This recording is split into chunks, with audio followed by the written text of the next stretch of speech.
Good morning and vanakkam. In this video, we're going to be reading from Dancing with Shiva, Hinduism's contemporary catechism, written by Sadguru Sivaya Subramania Swami, a richly illustrated sourcebook of Indian spirituality in question and answer form, exploring how to know the divine, honor all creation, and see God everywhere, in everyone.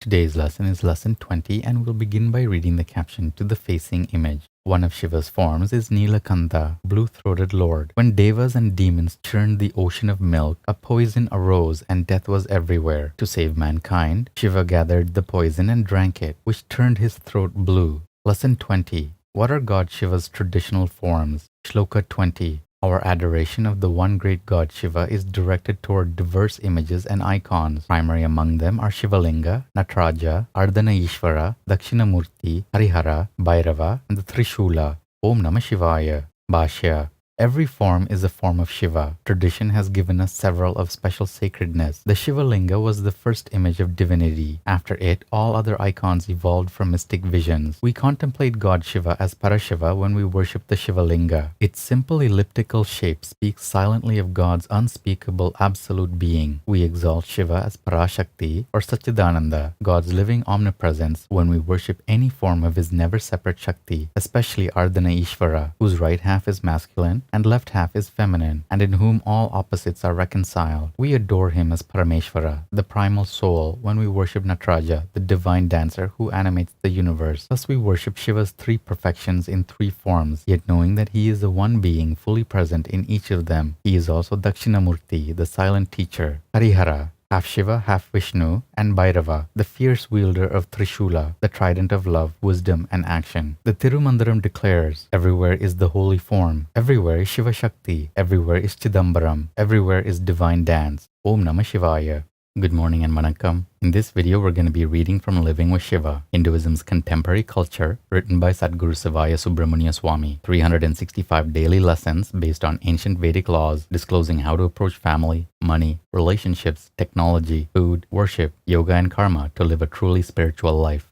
Today's lesson is lesson 175, and the topic is what can be done. What can I do about domestic violence, you may ask? You can refuse to remain silent. You can object, as I did recently upon finding in my own community 3 cases of wife abuse. Imagine, if devotees performing sadhana can succumb, how easy it must be for others. There is help available. Peer pressure, elders, police, counselors, and shelters are there, and much more. It's like the olden days when people first started objecting to slavery. Everyone knew in their heart it was wrong, but no one dared go against the conventional wisdom that it was necessary. Finally, mankind came to its senses and stopped it. It was no longer acceptable. In that same way, we are now coming to our senses about spouse abuse and child abuse. What is the difference between beating a woman and raping her? Not much really. Violent harm is done. Her body has been violated, moved by his body against her will. A sin has been committed, equally as psychologically serious. Kukarma for the man, bad consequences result from that first slap. Prayaschitta, penance, must be performed to mitigate the backlash of his actions, lest they seriously affect his next birth.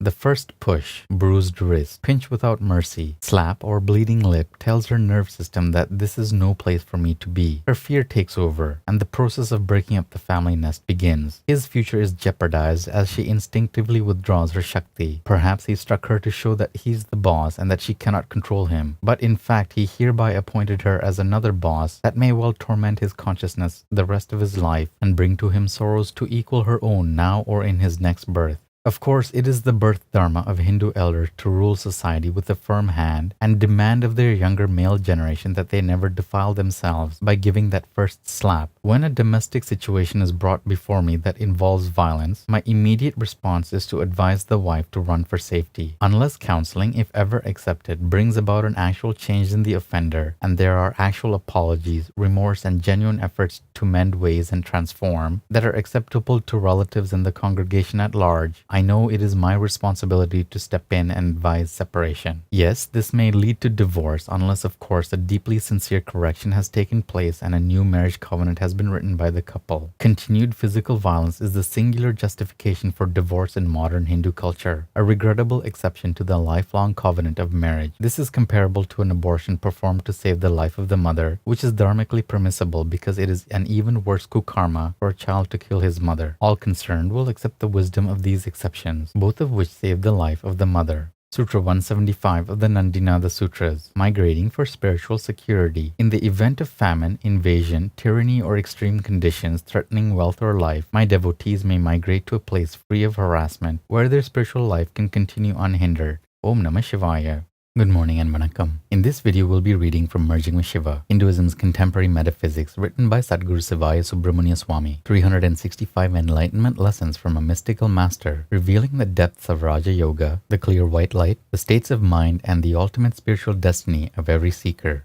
Today's lesson is lesson 175, and the topic is the meaning of detachment. You have heard the statement, being in the world but not of it. This is done through detachment. It is an attitude. It is a perspective. It is how we hold ourselves within that really matters. Basically, that is the only difference in the beginning stages between one who is on the spiritual path and one who is not on the path. It is how awareness is held within, the perspective from which the conscious mind is viewed and responded to. The conscious mind is created and ramified by man himself. It is carried on by its own novelty. It goes on and on and on, and awareness can go on and on and on and on in it. Only in those quiet moments of retrospection does someone who lives in the conscious mind relax, turn inward, and understand a little philosophy. This pondering gives release, a new influx of energy. The object in being on the spiritual path is not to have just a little influx of energy, but to be the energy itself. Consciously. The object is to have awareness basically attached to the primal life force and to see that and experience that as the real thing, rather than be attached to a collection of possessions and memories in the material world. Anyone who is strongly in the conscious mind has a feeling of possession and a feeling of fear. We're afraid of losing possessions. We own something, we love it, we break it, we cry. Our nerve system hurts when the odic force detaches. It was attached to that which we owned. Emotional involvement is a function of odic force. Holding awareness within the higher states of mind does not mean we cannot own anything. It means we will love it more when we do, but we will not be attached to it to the point that we become emotionally torn when it goes away. Understanding of the forces comes as we unfold on the path. Someone who is not involved deeply in the conscious mind is not subject to as many instinctive emotions. He is more of a real person, more himself. Most people think of the conscious mind as the entirety of the mind, but actually it is only 1/10 of the mind's entirety and therefore should not frighten us in any way. Nor should we wish to retreat from the conscious mind. The only retreat is simply to detach awareness from that which it is aware of and allow it to go soaring within to that indefinable source from which all energies spring. Dive into the source and lose awareness within it and attain your ultimate goal. And that's it for today's lesson. Take care of yourselves, have a beautiful day, and we'll see you in the next video. Om Namah Shivaya.